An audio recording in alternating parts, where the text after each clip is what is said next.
Hey guys, welcome back to the channel. In this video, I'm looking at a camera I've kind of been wanting to look at for a while now, but haven't been able to get my hands on.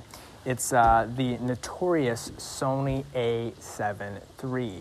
Now this camera is absolutely amazing, and I was kind of skeptical at first. When, I started looking at the camera and we got it in our hands, I was kind of, concerned.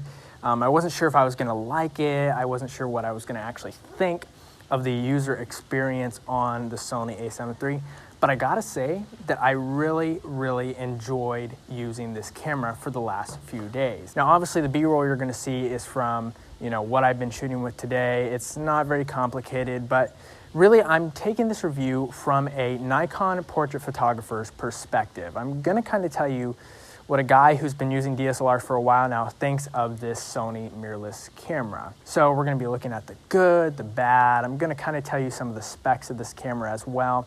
And hopefully, if you're a portrait photographer or really any photographer who's interested in a Sony mirrorless camera, hopefully this review will help you figure out if you're going to buy one or not.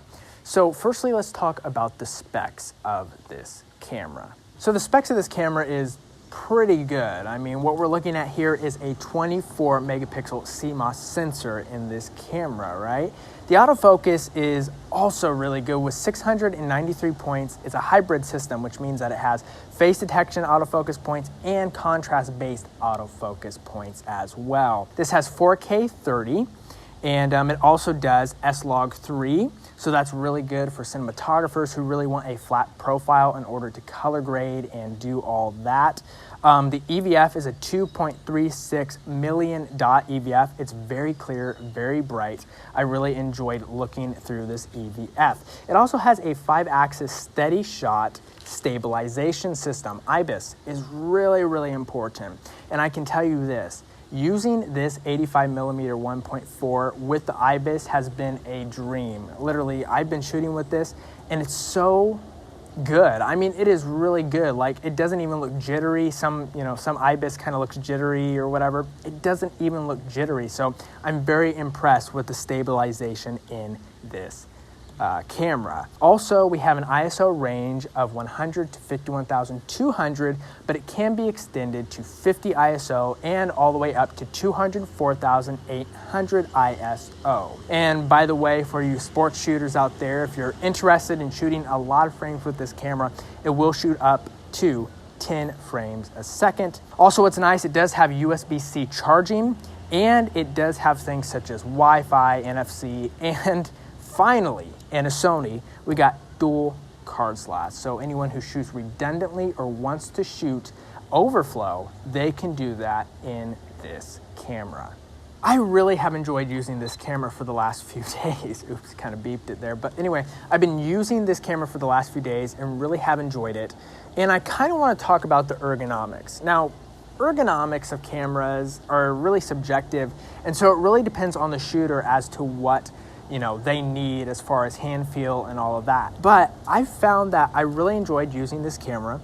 The grip, as expected, as we've heard from many different reviewers, is not that great. And I can tell you, after handling this for a few days and then switching back to my D850, I can tell you I really enjoyed the D850's ergonomic experience much more than this thing. But I was mightily surprised to find out how heavy this lens and camera combination actually was. A lot of people talk about mirrorless cameras being light and portable and, just much easier to carry around than DSLR cameras. But honestly, I kind of did a test between my 850 and the 85 and this with its 85.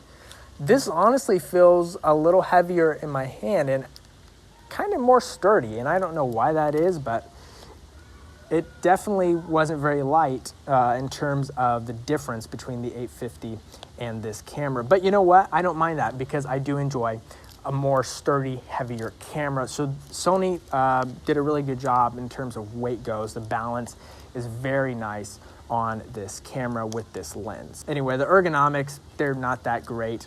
My pinky doesn't have as much of a problem. It's just the grip is not that deep for my hands, and it kind of hurts my hands after a while to hold this for too long. That's fine. I could still use it for a day and have no problem. So Yeah, now I want to talk about my shooting experience with this camera. As I said, I've used it for the last few days.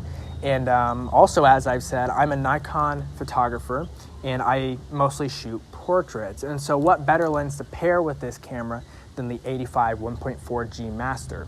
Now this lens is really great, and make sure to look out for a review of this lens as well. And sorry for the motorcycle noise, but anyway, look out for a review of this lens. My shooting experience has been really, really good with this camera. I was actually really impressed with its overall accuracy, especially at 1.4. I was getting some amazingly sharp shots with this lens and camera. And you know, that can be rather difficult for a 1.4 lens. You know, as you're shooting 1.4, your depth of field is like this thin. I mean, if you barely move forward or back, chances are your subject's eye is probably out of focus. But that leads me into the IAF. And I kind of have been hard on the IAF, you know, making fun of people who claim they need IAF and all of that to get good shots of people. But I will say this, it really is helpful. Now, do I personally think it's a need? No, not really. But I was surprised how accurate the thing was and how accurately it actually tracked my subject's eye as they moved forward and backward, left to right. And even as I was moving the camera around, it was continuously tracking at a amazingly fast rate, and I was just really impressed. I can tell you, as they were moving forward, as my brother was moving forward in the pictures, and I'm gonna try to put some of these up on the screen, pretty much all of them were in focus, and that's amazing at 1.4. So IAF is great. I also use the AFS single point autofocus mode as well. Overall, pretty good. Sometimes it would miss on the eye and back focus around the cheek area or the ear area, but overall it was relatively accurate, and I was just really impressed with the autofocus system as a whole. So very good job, Sony. And coming from a Nikon shooter, I'm very impressed with the AF performance and shooting experience on this camera. The final thing I really want to talk about in this kind of short review is the good and the bad. I've kind of already mentioned some of the goods, you know, like the good autofocus system in this, and I've also mentioned how, you know, how sharp everything was from the camera to the lens, just incredible sharpness I got off of this camera and lens.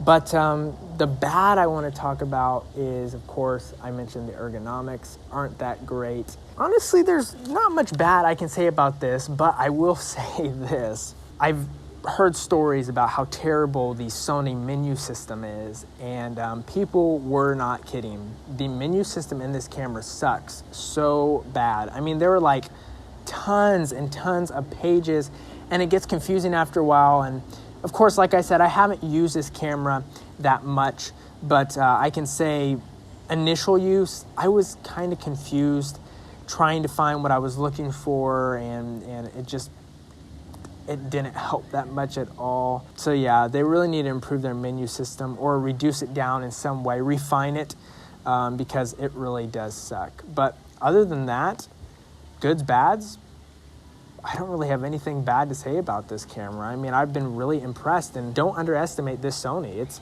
really an incredible camera. Now, obviously, I'm coming at this from a Nikon portrait photographer's perspective. Is this for a Nikon shooter who shoots portraits? I would say absolutely yes, especially if you're going to be getting the 85 1.4G Master lens. This lens is so incredible, and I was actually going to do a video comparing it to the Nikon version of the 1.4. The Nikon doesn't even come close in terms of sharpness and overall bokeh. I mean, the bokeh on this lens is nice and round. It produces incredible bokeh. Who is this for? Is this for a Nikon portrait photographer? Absolutely. But do realize you will be dishing out quite a lot of money for this combination alone. Figuring tax, you're probably going to spend around $4,000, and you know, that's a lot of money. But I guess if you consider the Nikon D850 with its equivalent, you're pretty much dishing about that and a little more. So really, you're not spending much more for the Sony. Am I going to switch to Sony? Absolutely not. I still love the feel and the colors and the overall image quality output that comes from my Nikon cameras. But definitely I would be interested in adding this camera to my kit for future things, and even for video. You know, this is a great videographer's camera. And so if you do a lot of video, you want to get some awesome B-roll, you know, you want log, you want all of that, you want 4K, this is the camera for that. So yeah, I definitely would recommend this to anyone who is interested in doing portraits or video. Guys, thanks for watching this video. If you have any questions about the Sony A7 III, put them in the comments below. And if you own the camera, I'd love to know your thoughts on it. And if you switched from a different camera system, let me know as well. That would be really cool to see. I hope you all have a great day, and Balingo out.